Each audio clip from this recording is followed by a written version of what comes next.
In the summer of 1954, Ford Motor Company had a problem. A big one. Chevrolet had just unleashed its brand new small block V8. Light, compact, modern. And suddenly, Ford's aging flathead V8 looked ancient overnight. Dealerships were nervous, engineers were panicking. And inside Ford headquarters in Dearborn, the pressure was brutal. So Ford rushed out a brand new engine family, an engine they believed would dominate the future. The Y-Block. At first, it looked like a revolution. Deep skirt block design, overhead valves, bigger bearings, higher compression, more torque. It was cleaner, stronger, and more advanced than the old flathead in almost every way. But what almost nobody realizes is this engine was supposed to carry Ford into the muscle car era. Instead, it vanished before the war even really began. And the reason why is one of the most important engineering stories in American performance history. Because the Y-Block didn't just lose to Chevrolet. It got trapped between two worlds. Too advanced for the early 1950s, not advanced enough for the late 1960s. And what happened next changed Ford forever. When the first Ford Y-Block arrived in 1954, America was changing fast. Highways were expanding. Drag racing was exploding. NASCAR crowds were growing every year. Horsepower was becoming a national obsession. Post-war prosperity meant people wanted more than just transportation. They wanted performance. They wanted speed. They wanted something that felt alive under the throttle. Ford knew the flathead couldn't survive much longer. That engine dated back to the 1930s. It made decent torque, sure, but airflow was terrible. The exhaust ports routed through the block itself, creating a thermal nightmare. Hotspots formed around the Siamese exhaust ports. Cracking blocks became common under hard use. And once racers started pushing RPM higher, the old flathead simply ran out of breath. The side valve design meant the combustion chamber was inherently inefficient. There was no way around physics. No matter how much money you threw at tuning a flathead, it would always hit a ceiling that overhead valve designs could punch right through. Engineers at Ford had been studying the problem for years. They knew the competition was coming. Oldsmobile and Cadillac had already shown what modern overhead valve V8s could do. Chrysler was developing their firepower Hemi, and internal reports suggested Chevrolet was working on something genuinely threatening. Ford couldn't afford to wait any longer, so Ford engineers designed something completely different. The Y-Block got its name from the shape of the block casting itself. The skirt extended far below the crankshaft centerline, creating a deep Y shape when viewed from the front. That deep skirt architecture made the bottom end incredibly rigid for its time. Some engineers referred to it as a semi-tunnel design because the main bearing caps nested deep inside the block structure rather than bolting onto a flat deck like most engines of the era. And rigidity mattered. At high RPM, crankshafts flex, main caps move, bearings suffer. A rigid block keeps everything aligned. Ford engineers understood that years before most American manufacturers fully embraced it. They'd learned hard lessons from racing the flathead and watching how the bottom end twisted under sustained high loads. The Y-Block was their answer to that problem, and on paper, it looked brilliant. The first version displaced 239 cubic inches with a 3.5-inch bore and a 3.1-inch stroke. Compression ratios ranged around 7.2 to 1 depending on application, and output sat near 130 horsepower. The carburetor was a simple 2-barrel Holley. Valve sizes were conservative. Nothing about the first Y-Block screamed performance. Not exactly terrifying today. But in 1954, that was enough to signal the start of a new era. Owners immediately noticed the difference. The throttle response felt crisper. The engine revved more freely than the old flathead. Acceleration improved noticeably in road tests. Automotive magazines praised the smoothness and modern feel. Then came the bigger versions. 272 cubic inches, then 292, then the monster 312. And suddenly the Y-Block started showing real potential. The famous Thunderbird 312 V8 used a 3.8-inch bore and a 3.44-inch stroke. In naturally aspirated form with dual 4-barrel carburetors, it produced around 285 horsepower. But in supercharged form, the engine produced 300 horsepower at 4,800 RPM and roughly 380 pound-feet of torque. In 1957, those numbers were serious. This wasn't economy car power anymore. This was genuine American performance.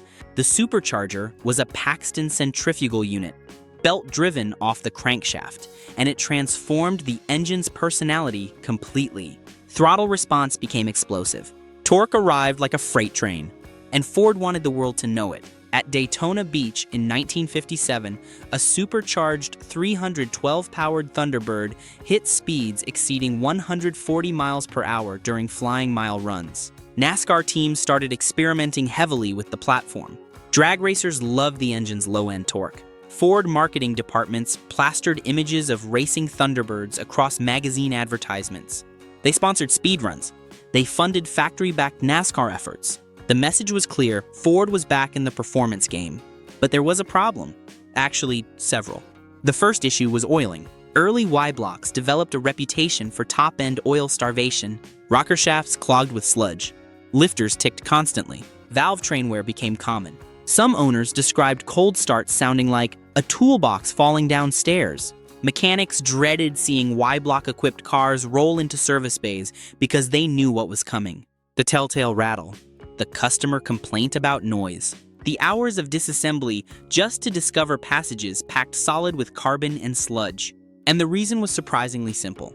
The oil passages feeding the top end were too restrictive. Combined with the detergent oils of the era slowly loosening sludge deposits from older engines, tiny passages inside the rocker assemblies clogged constantly. Ford had designed the passages smaller than ideal to reduce oil pressure drops elsewhere in the system, but the trade-off proved disastrous. Once a passage partially blocked, oil flow dropped.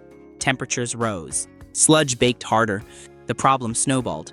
Mechanics tried everything. Some drilled enlarged passages directly into the heads. Others installed external oil lines running from the rear gallery to the rocker shafts. Backyard racers sometimes cleaned passages with coat hangers and carburetor solvent. One popular fix involved installing aftermarket rocker shaft assemblies with larger internal channels. Speed shops began selling entire oiling system upgrade kits specifically for Y-blocks. One Ford mechanic reportedly joked, "Half the Y-blocks that came in sounded dead. Most just needed oil reaching the top again." But while Ford fought oiling issues, Chevrolet was already evolving faster. That's the part most people miss. The Chevy small block wasn't just lighter, it was easier to modify, easier to rev, easier to package. And racers discovered that almost immediately. The first garage mechanics who tore into the new Chevrolet V8 found an engine that seemed designed with modification in mind. Cylinder heads came off easily. Intake manifolds swapped without drama. Aftermarket companies jumped into production immediately because the architecture was so accessible. A 265 Chevy small block weighed roughly 575 pounds complete. A Ford Y-block often pushed beyond 625 pounds depending on accessories.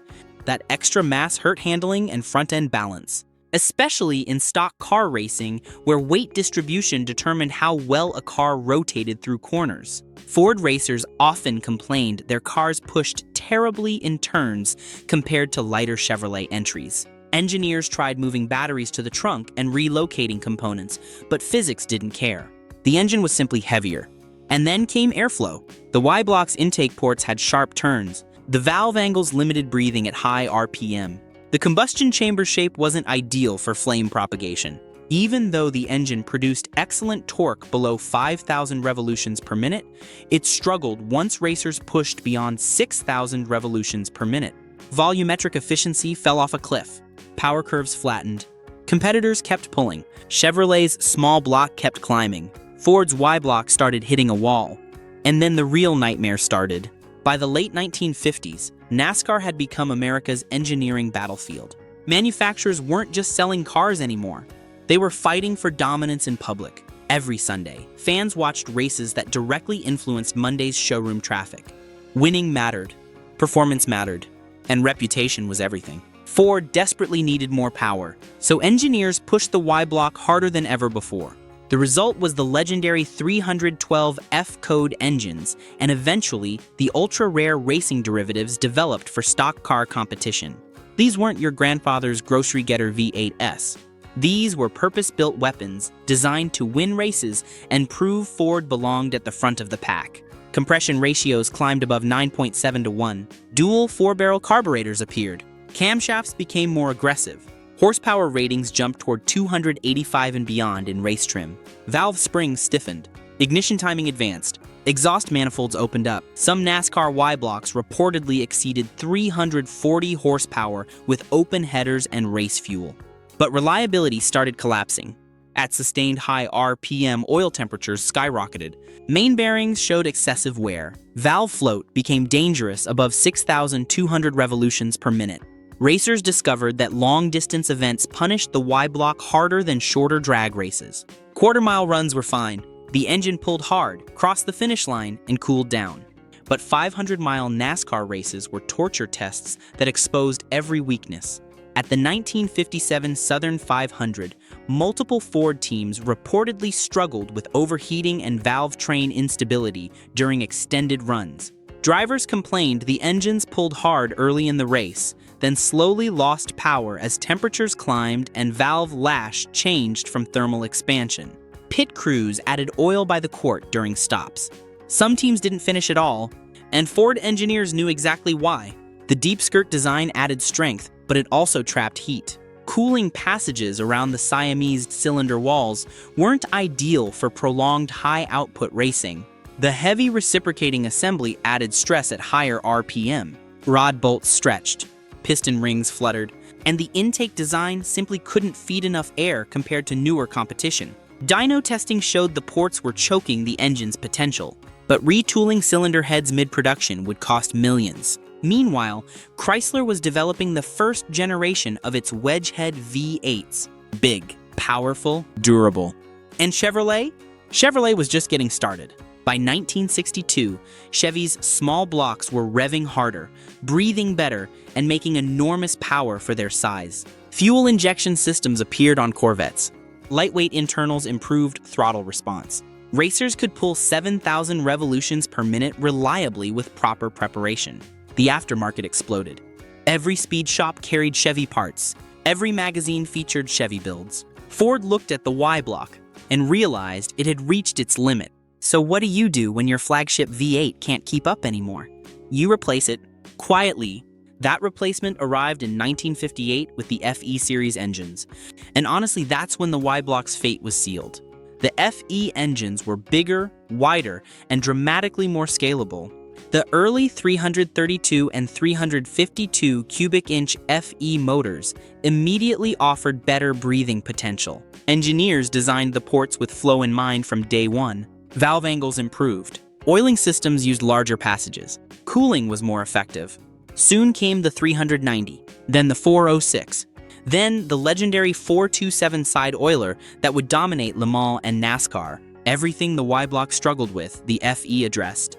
Bigger ports, better oiling, improved cylinder head flow, stronger high RPM capability. The FE family was designed knowing what the muscle car era would demand. Ford engineers had learned their lesson. The 427 FE side oiler eventually used a massive 4.23-inch bore with a 3.78-inch stroke. In race trim, it easily exceeded 500 horsepower. Some Le Mans engines reportedly approached 600 horsepower during development. Tunnel ports flowed massive amounts of air. Cross-bolted main caps kept the bottom end stable at 7,000 revolutions per minute. Oil pumps fed pressurized oil to every critical bearing surface. That was an entirely different universe from the old Y-block. And Ford knew it. Most people think muscle cars appeared suddenly in the mid-1960s. But the truth is, manufacturers spent years learning painful lessons before that explosion happened. The Y-block was one of those lessons. Every failure became a data point. Every broken part got analyzed. Every race loss triggered engineering meetings. It taught Ford what didn't work. Heavy valve trains, restrictive heads, marginal oiling systems, limited breathing capacity, thermal management problems, insufficient aftermarket support. Every weakness became engineering data, and that data shaped the engines that came next. Still, the Y-block refused to disappear quietly. Hot rodders kept experimenting with them throughout the early 1960s. Drag racers discovered the engines responded surprisingly well to porting work. Custom camshafts helped wake them up dramatically. Some racers bored the 312 blocks aggressively and pushed compression ratios over 12:1 using alcohol fuel. Tunnel ram intakes appeared. Nitrous systems got bolted on. Headers custom built to maximize scavenging. A few wild builds reportedly crossed 400 horsepower naturally aspirated. But there was always a catch. Parts availability. Chevrolet's aftermarket exploded during the 1960s. Speed shops everywhere stocked small block Chevy components. Intakes, heads, pistons, cams, headers. You could walk into almost any performance shop in America and find an entire wall dedicated to Chevy parts. Edelbrock catalogs were thick with options. Holley designed carburetors specifically for popular Chevy combinations. Ford Y-Block racers had far fewer choices. And performance culture follows support. That's part of why the Y-Block slowly faded from public memory while the Chevy small block became immortal. The engines that gain strong aftermarket support tend to dominate enthusiast culture for decades. The ones that don't get forgotten, regardless of their actual merit. But the engine still had moments of brilliance. At Bonneville, modified Y-blocks achieved impressive speeds during the late 1950s and early 1960s. Some heavily prepared coupes exceeded 170 miles per hour using streamlined bodies and supercharged setups. Racers ran them on fuel mixtures that would destroy stock internals. Compression ratios climbed into the stratosphere. Boost pressures reached levels Ford never imagined. And in drag racing, lightweight 1957 Fords with built 312s could run quarter-mile times deep into the 12-second range. That was fast for the era. Seriously fast. The torque curve meant these cars launched hard and pulled like freight trains through the gears. Spectators loved the sound, the violence, the pure mechanical aggression. One racer reportedly described the engine perfectly. The Y-block made torque like a truck and sounded like war. And honestly, that sound became part of the legend. Unlike the smoother small block Chevy, the Y-block had a rougher, deeper exhaust note. The firing pulses felt heavy, mechanical, violent, especially through open headers. There was a certain mechanical brutality to the sound that enthusiasts either loved or hated. No middle ground. You didn't just hear a Y-block, you felt it. But emotion doesn't stop progress. By the mid-1960s, the muscle car era exploded into full force. Pontiac unleashed the GTO and changed everything overnight.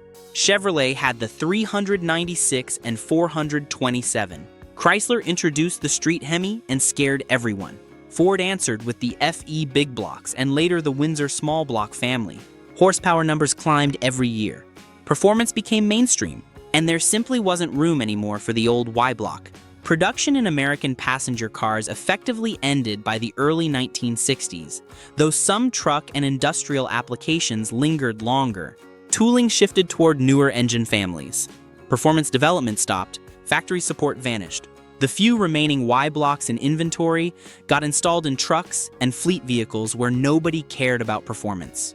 Then regulations started changing everything. The Clean Air Act, emission standards, insurance crackdowns, rising fuel costs, safety regulations.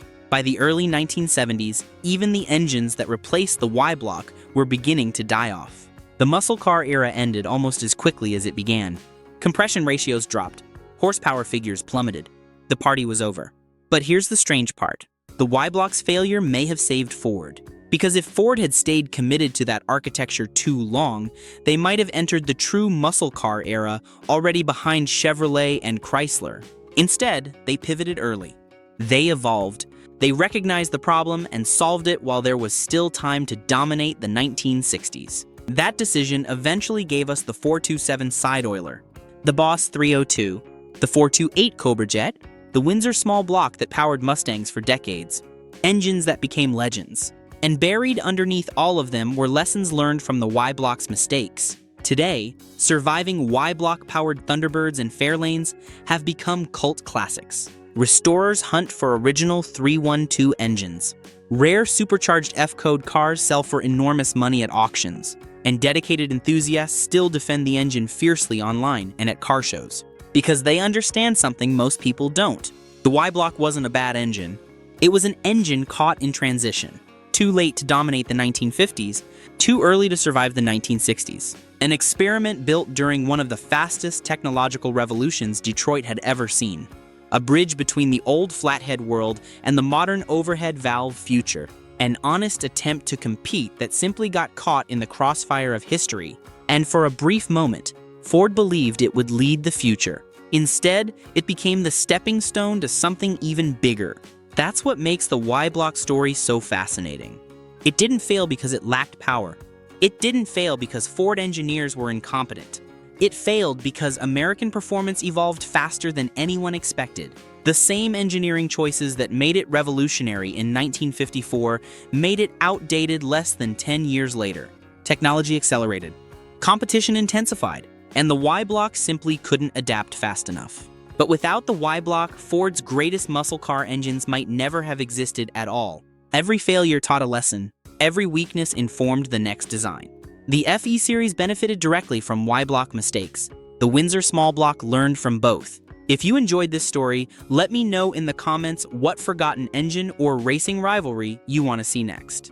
And make sure to subscribe so you don't miss the next deep dive into the machines that shaped automotive history.